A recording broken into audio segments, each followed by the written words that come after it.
This is a typical Korean 31-day wall clock. The brand is ITF. I've got no idea what that means, but I'll have a look online and see what I can find out. That's the dial of the clock. It's got no hands on it, so I'll have to trace them down and see what I can find. I'll take the face off. It's just sitting in there. The screws are in that little packet there. And that's the movement. Escape wheel's turning. It all seems to be there except the hands, but we won't know until we get round inside it and have a look and see what we can find. There's our movement there. Now the first thing we need to do is restrain the power of the mainsprings. To do that, we use a let-down tool and also a mainspring clamp. So first up, we have to wind the spring up a bit more tightly than it is at the moment. The winding arbor, number 6 size. So we've got that in our let down tool. We'll wind it up. That's getting pretty tight now. See if we can find a clip that we can slot in.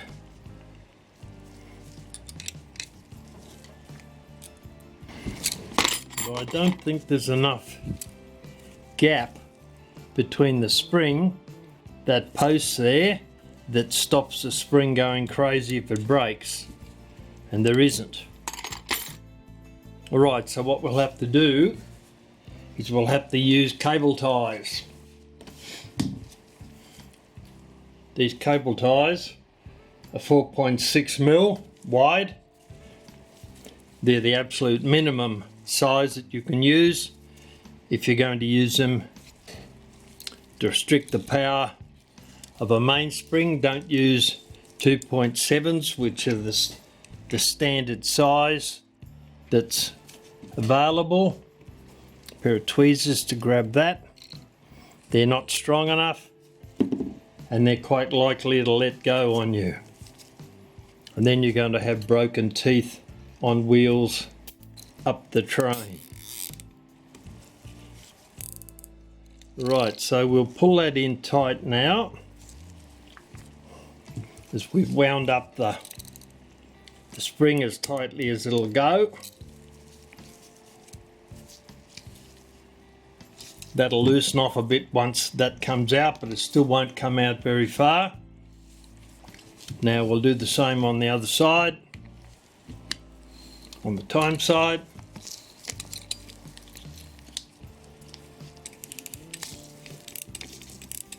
Tighten up the mainspring. And I don't think we'll get a mainspring clamp behind this one either, so need to get that as tight as we can. There's just enough room between the mainspring and that post there that stops it expanding too rapidly to get a set of flat mainspring clamps, and that's too small. But that's the flat profile as opposed to the big round profile there that we've got no hope of getting it in. And those other flat profile mainspring clamps are on another movement somewhere or other. So at the moment we're stuck with cable ties. So I'll feed that in there and around there and whoop in behind the, there we go. Put the other one on down there. Start it off.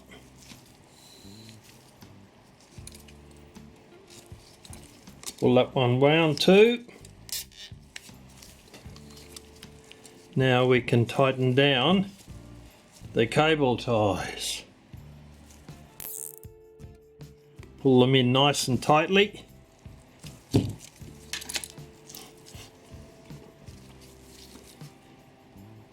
Down towards the centre. The mainspring, we don't want them up at one end, they might slip off. Right, now we can tighten that up a bit more.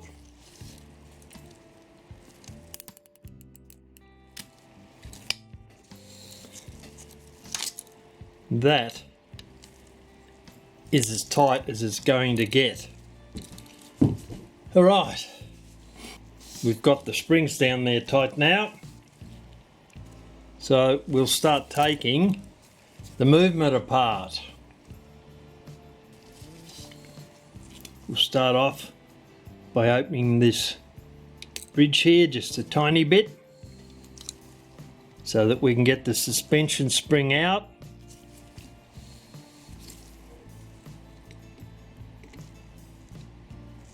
There we go, it's got that out.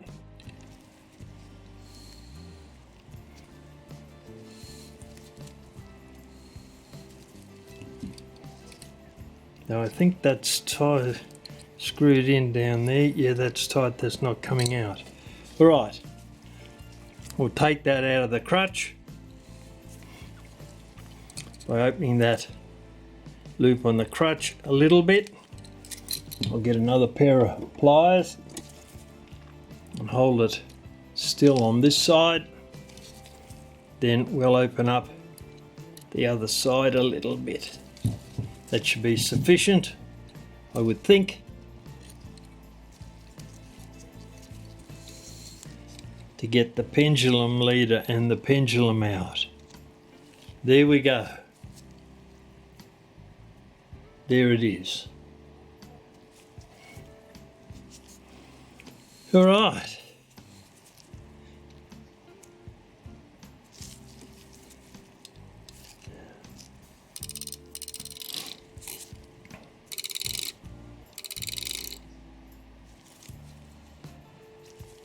That's the tension spring for the hammer.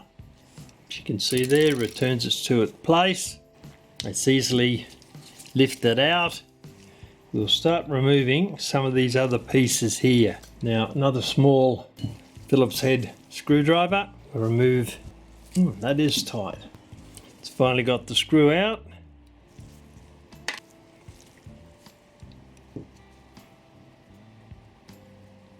Now the snail will come off.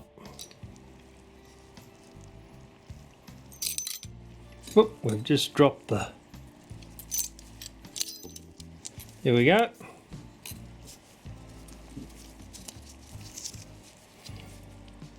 That piece sits in there like so and holds the snail on. Put them aside. Now we'll take the rack off by removing this little C-clip here. Got him now. Take that off. The rack should just come straight off now. And there's a spring on it. That little spring ties in behind the plate there.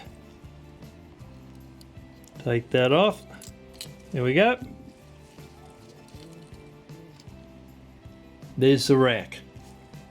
That's come off.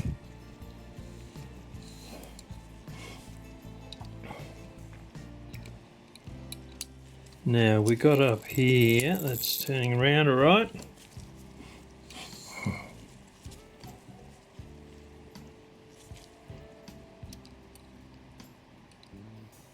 All right, we'll remove this.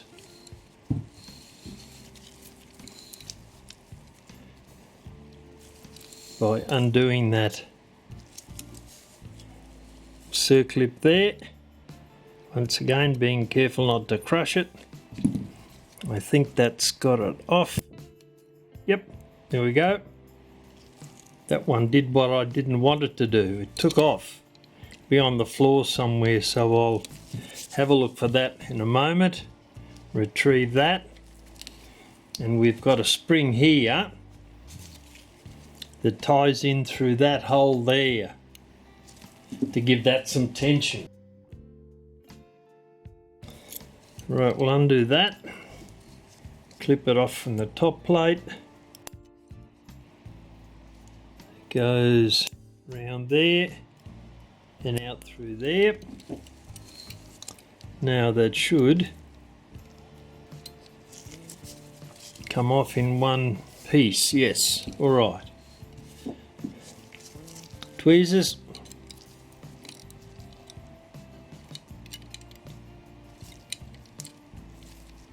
And that there looks like it lifts that gear off also. That, and we should be right to go. There we are. Today we're going to take this Korean wall clock movement apart, so let's get into it. Right, we'll loosen up the nuts that are holding the plates together on the posts. We won't take them all the way off initially, we'll just loosen them up a bit.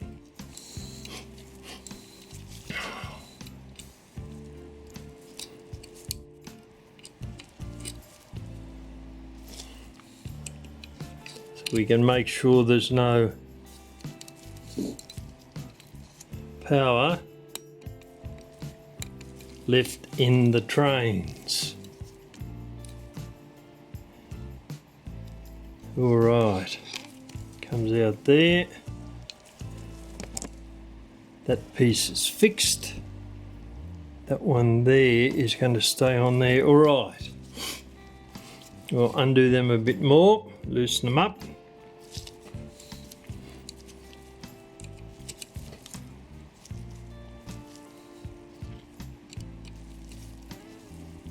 What I'll do first is I'll hold that and I'll take one of these off by removing the nut on there.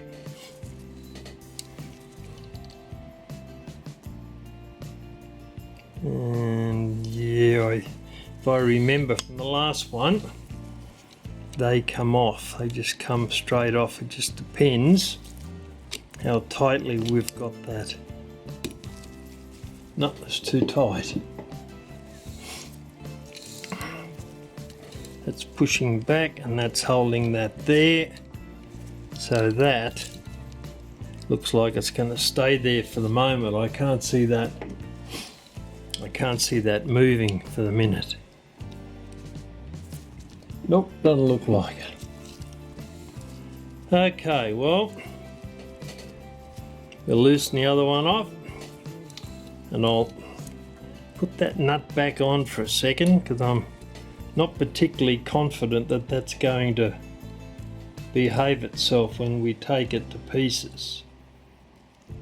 We take those other nuts off. So we'll leave that there for the moment. Take these guys off, put them in a tray. Wind them down.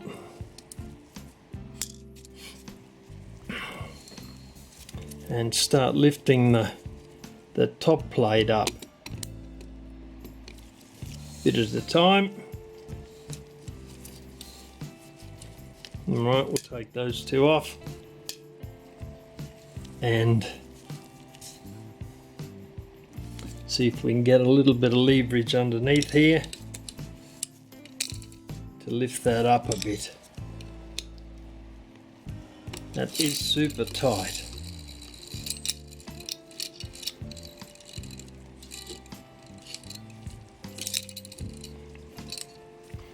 Okay, the rest looks alright actually. Power is down on the mainsprings now, so it should be safe to take the top plate off. So we'll get back to that. and lift these bottom pieces up.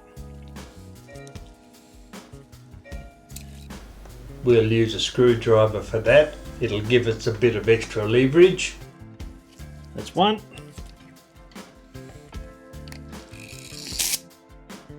Alright, there was a little bit more power in that by the sound of it.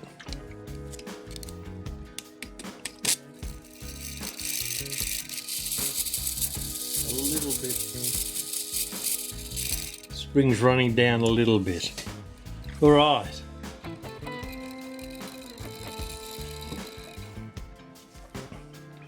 So, lift the top plate up. It's still pretty tight there. Down the bottom.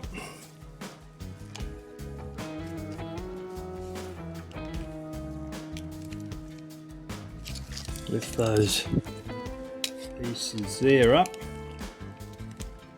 and get them out.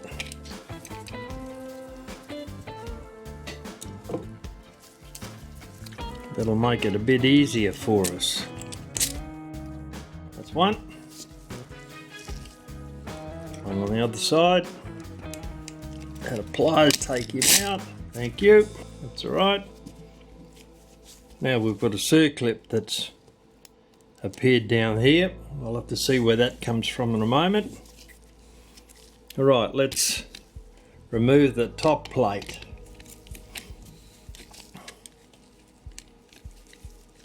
Still a bit tight on there. That should. Now they that kind of comes from the back on that one. Alright, so we know where that comes from. Put him over there. Now we've got circlips on the front here that have to be removed. Right, we'll remove those circlips. It is pretty tight on the end. A lot of oil floating around there too. Seems to be pretty tight. No, I don't think. No, it's not going to fit in there. I'll have a look at this one. See if we can get a start on that or not. Here we go. That one's come out. I'll put that aside. Now, if that'll come out, we'll go back to the other one. Try the other side again. Yep, that's made a move. Now, that's feeling a little bit more positive, as in we can take the top plate off. Right up at the top. And then lift these couple up down at the bottom. A little bit of extra incentive there, and I think we're about ready for the top plate to finally come off. We'll take it very carefully, as we don't want to lose our parts. Okay, I'll put that there and reinstall these parts that have jumped out.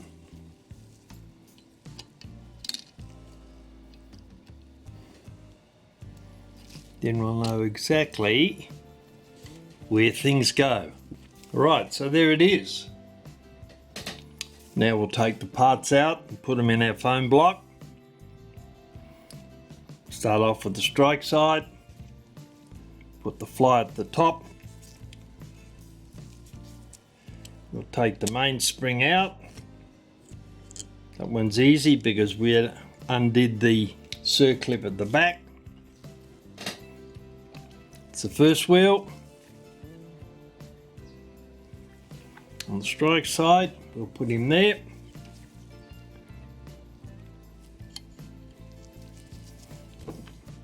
Second one. third one will sit down there. Now, hammer should come straight out, and I forgot to take the circlip off the time train spring, so that's not going to move, so we'll have to take the wheels out around it. Escape wheel, first up at the top. The next one, we'll put them in the orientation that they're in, and the first wheel, if we can get that out, put him there. That will come out and go there. You can find a hole to stick him in. That's got him. Good. Put them aside.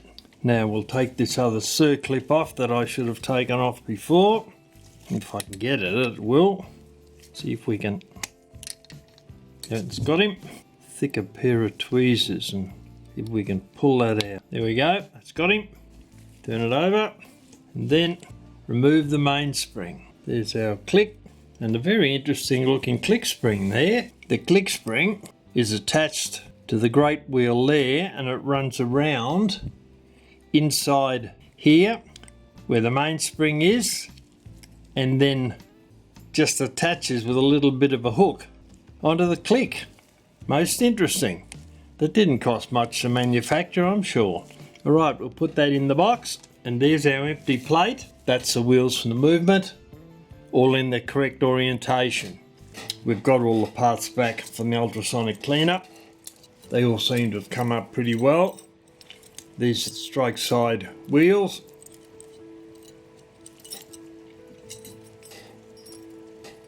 Going train wheels. The escape wheel in the centre there.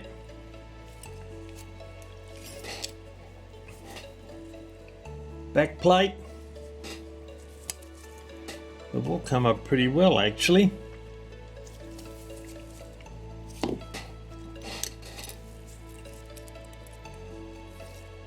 The motion works with the snail.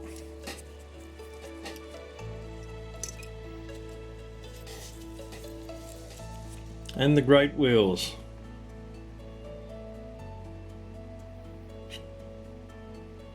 Time side, strike side with that extra piece of wire on it, so we knew what it would be when it came out of the ultrasonic cleaner.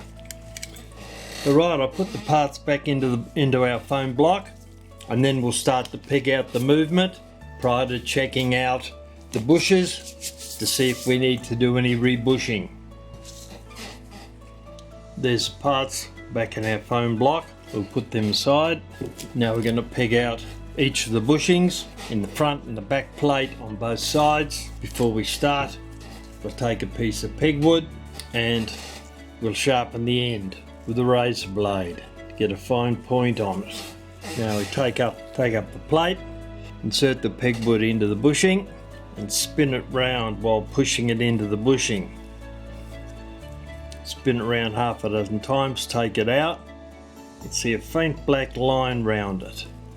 So that's cleaning rubbish out of that bushing. Put it into the next one.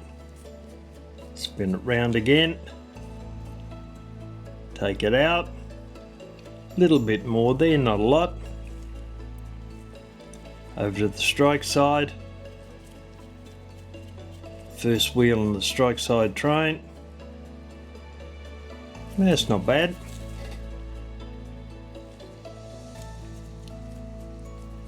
S2, the second wheel in the strike side train. And another one, see what we've got.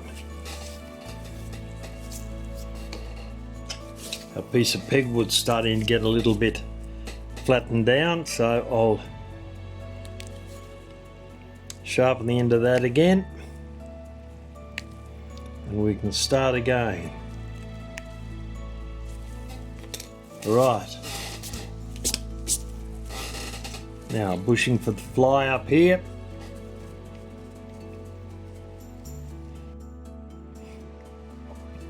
Spin the pegwood around. Little bit of discoloration, not very much. To this one. They're coming up relatively well. The ultrasonic cleaner obviously did a good job. Over to the time side train now. Spin round on those.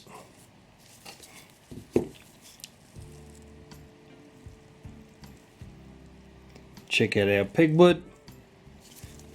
Yep, we could do with another sharpening on that before we turn it over. Get rid of the black marks on it so we can see how we're going. Turn the plate over. Same operation again. Into the back of the plate this time, or the bushing, the back of the bushing in the plate. Spin it round, very clean. All right. Up to the next one. Same thing. Check the pegwood, doesn't look too bad. We've probably got most of it out on the other side, but we do both sides anyway, just in case there's something else caught in here down the bottom that we couldn't reach. We just work our way up the plate, continuing to spin the pegwood as we go, checking it each time we take it out. The escape wheel bushing. No, they're all looking pretty good actually. We'll run down the rest of these.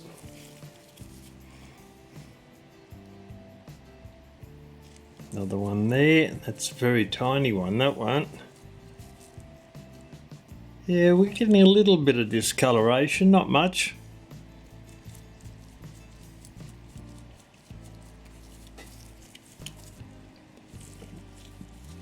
Alright, and that's that. Now, I'll do the other plate, then we'll come back. Put the first wheel on the time side into the bushing and have a look at it. You can see that that is well over the 5-degree angle that we're allowed. The pivot should sit perpendicular to the plate and it can move 5 degrees either side, which is about that much. You can see how much it's leaning over there, so that will definitely have to be rebushed. We'll put a mark on that so we know that that has to be done. Put the wheel back in again. Now we'll put the plate on, the back plate on.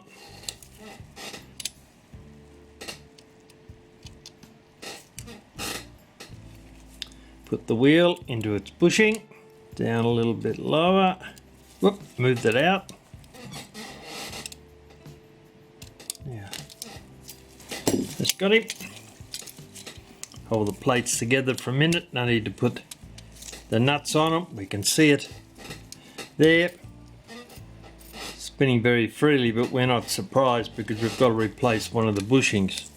So what we'll do now, we'll have a look at that bushing there and we'll move the arbor backwards and forwards, and you can see it's moving significantly. Alright, so we'll have to rebush both of those. Normally if you rebush one on a plate, you need to rebush the other one on the other plate. So I'll mark that. So they both need to be replaced. Now, second wheel. See what we got.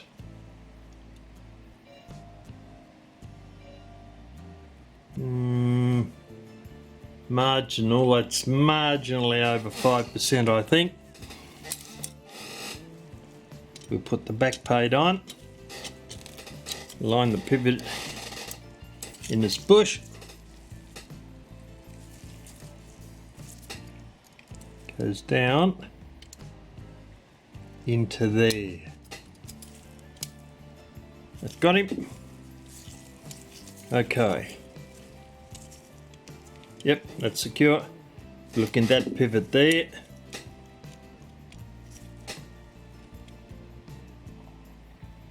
Not very much there. Turn it over, check the other side.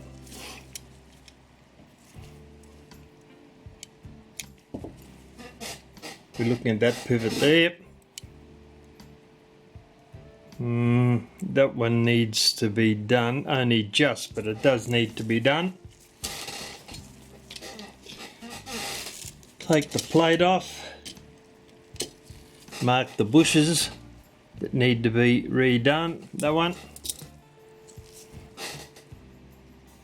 one there, that's both of them so far. Now we'll put the escape wheel in, back plate on again.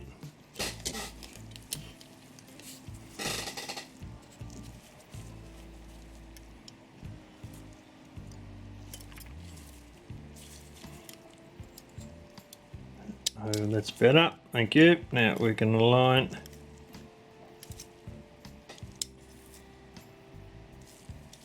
spinning very freely. Now let's see. That's not too bad. Yeah, we'll get up this end. That's not too bad either. I'll take the back plate off.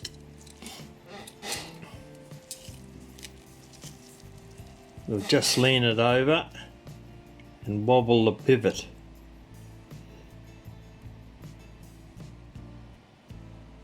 More than 5 degrees, unfortunately. Right, so we'll have to rebush those two also. I have a feeling it's going to be a clean sweep on this. We want that one, and that's the other side. Reasonable mark on it.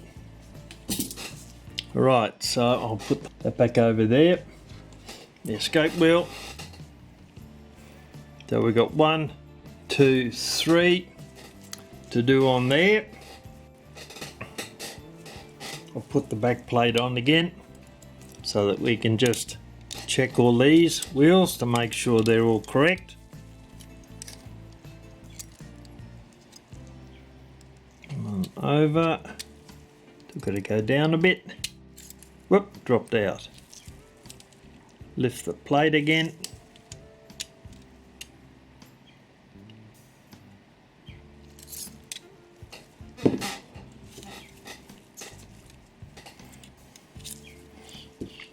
Move that over a tiny little bit.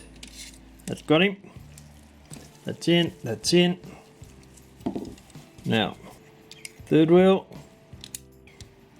Plate up a tiny bit. Got him. All flicking into place. Now lift the plate again.